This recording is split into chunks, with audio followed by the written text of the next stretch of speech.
Hey, deep divers, welcome back to the show. Always a pleasure to be back. So today we're diving into something really fascinating. The White House is taking AI safety and stability very seriously now. Oh, absolutely. And they've just released 3 memos outlining their approach. Yeah, it's a pretty big deal. Now we've got excerpts from all 3 of these memos. One on advancing U.S. leadership in AI. Right. Another on AI for national security. And a third specifically on AI safety, security, and trustworthiness. It's a lot to unpack. It is. Yeah. We also have an analysis piece that digs into what these plans get right and where they fall short. You know, I think the timing of these memos is really interesting. Well, how so? Ooh. AI is evolving at an unprecedented pace. Yeah, it feels like every day there's a new breakthrough. Exactly. And the White House is clearly recognizing both the incredible potential of AI, Right. but also the very real risks that come with it. Yeah, those risks are definitely something we need to talk about. Absolutely. So let's start with that first memo, the one about U.S. leadership in AI. Okay, it really stresses the need for the U.S. to stay ahead in the global AI race, especially as other countries are pouring resources into this technology. It's a competitive landscape, for sure. And there's this one detail that really stood out to me. They're actually considering easing immigration for top AI talent. Wow. That's how seriously they're taking this. That's a pretty strong signal. Yeah. It shows you just how important a thriving AI ecosystem is to the U.S. So it's not just about developing the technology itself. No, it's about attracting the best minds from around the world. Right. It's about maintaining that edge in innovation and global influence. Which leads us right into national security, the focus of the second memo. Right. This one lays out how AI can be used to enhance national security, but it also acknowledges the potential for misuse. It's a tricky balance. It is. To their credit, the memo is very upfront about the need to safeguard human rights, civil liberties, privacy, even in national security applications. It's a crucial point, but it raises the question. Can we really achieve that balance? Can we have powerful AI tools for national security without compromising our values? Yeah, that's the million-dollar question. A tough one for sure. Sure. Okay, so let's move on to the third memo, the one that zeroes in on AI safety, security, and trustworthiness. Okay. This one outlines the White House's plans for testing and mitigating the risks associated with AI. It's where the rubber meets the road. Right, and one of the key players here is the National Institute of Standards and Technology. NIST. Yeah, NIST. They've set up a new AI safety institute called AISI. I've heard of that. And they're going to be working with private companies to test AI models before they're released to the public. Interesting. So it's like a safety inspection before a car hits the road? Exactly. Now, here's the thing. It's a voluntary approach. Oh, so companies aren't required to submit their AI models for testing. Right, and that raises some questions. Do you think this voluntary system is enough? That's a good question. I'm not sure. What are the potential downsides of relying on voluntary measures? Well, the analysis piece we have suggests that it might not be enough to ensure that all companies prioritize safety over speed or profits. That's a worry, isn't it? It is. We can't afford to have AI systems out there that haven't been thoroughly vetted. Definitely not. Okay, so let's dig into some of the specific risks that these memos address. Okay. They cover a wide range, but there are a few that really jumped out at me as being particularly significant. We're talking about cybersecurity, bioweapons, and even the use of AI in nuclear scenarios. Yeah, those are some big ones. It's like something out of a science fiction movie. I know, right? But these are very real threats that we need to be thinking about. Absolutely. So let's start with cybersecurity. The memos acknowledge that AI could be used to launch devastating cyber attacks. Yeah. Imagine AI-powered hacking tools that can bypass even the most sophisticated security systems. That's scary stuff. It is. We could see attacks on critical infrastructure, financial systems, even election interference. And it's not just about offense, right? AI could also be used to defend against these attacks. Absolutely. AI could be used to analyze massive amounts of data to detect and neutralize threats in real time. It's like a constant arms race, but with incredibly high stakes. Exactly. And then there's the bioweapons dimension. Right. The memos point out that AI could accelerate the development of dangerous bioweapons. That's a terrifying thought. AI could be used to design viruses or bacteria that are more contagious or more deadly. and potentially even tailored to target specific populations. It doesn't bear thinking about. But the memos also acknowledge that AI could be used to develop countermeasures and treatments more rapidly. That's the other side of the coin. It's a race against time, and we need to make sure we're using AI to stay ahead of the curve. Absolutely. And finally, there's the nuclear dimension. Right. AI could make existing nuclear threats even more complex and unpredictable. Yeah, imagine AI systems being used to control nuclear launch decisions. That's a level of risk we've never encountered before. It's a whole new ballgame. The memos stress the need for very careful monitoring and mitigation strategies to prevent AI from inadvertently escalating nuclear tensions. So a lot to think about there. For sure. Okay, so we've covered the main points of the memos, but the analysis piece we have doesn't hold back. It points out some pretty significant missing pieces in these plans. Oh, really? What are some of the key critiques? Well, for one thing, it highlights the lack of strong ethical guidelines to address bias and discrimination in AI systems. That's a big one.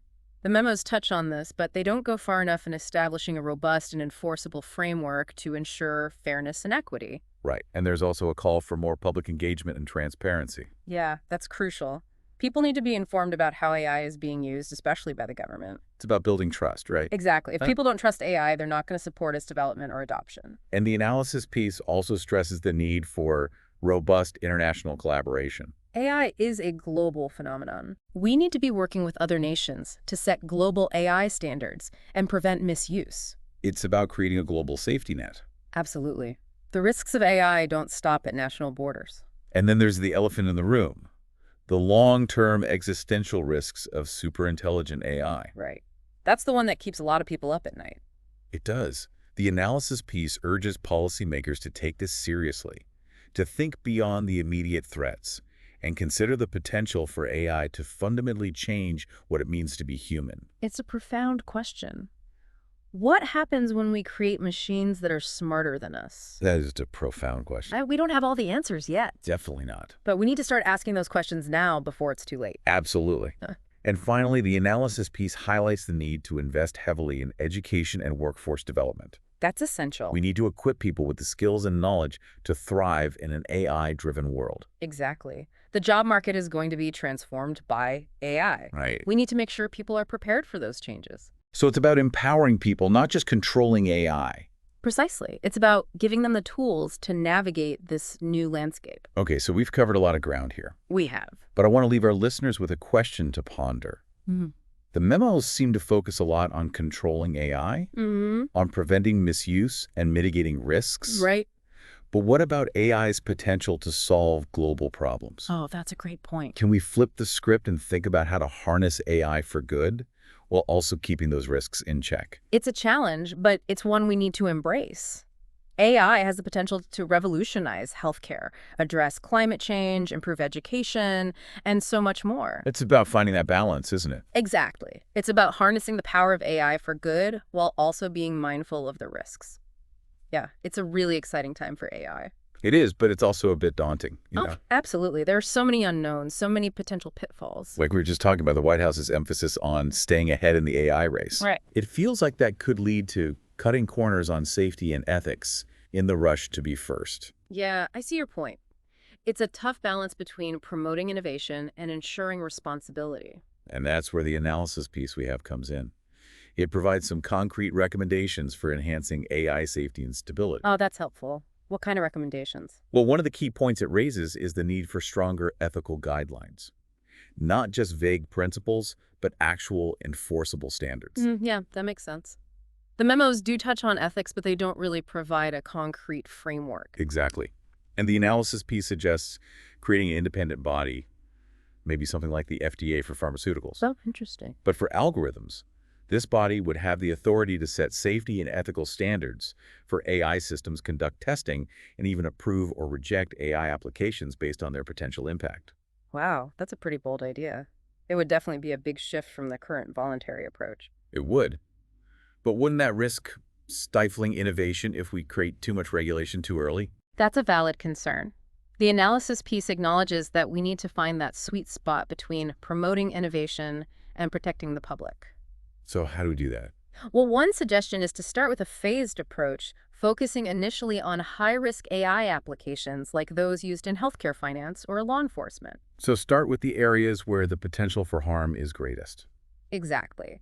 And then gradually expand the regulatory framework as the technology matures. And I imagine it would be important to involve stakeholders from all sectors in developing these regulations. Absolutely. We need to make sure the rules are informed by diverse perspectives and are adaptable enough to keep pace with the rapid evolution of AI. Okay, so we've talked about ethical guidelines and regulation, Mm-hmm. but the analysis piece also highlights the importance of transparency and public engagement. Right. People need to understand how AI is being used, especially when it comes to government applications. It's about building trust and ensuring accountability. Exactly. And it's not just about making information available, it's also about explaining it in a way that people can understand. We need to demystify AI and have open and honest conversations about its potential benefits and risks. And that means involving the public in the decision-making process, not just informing them after the fact. And speaking of transparency, the analysis piece also emphasizes the global dimension of AI safety. Right. We can't address this issue in isolation. We need to be working with other nations to develop shared standards and prevent the misuse of AI. Exactly. It's a global challenge that requires a global response. The memos do acknowledge the importance of international collaboration. They do,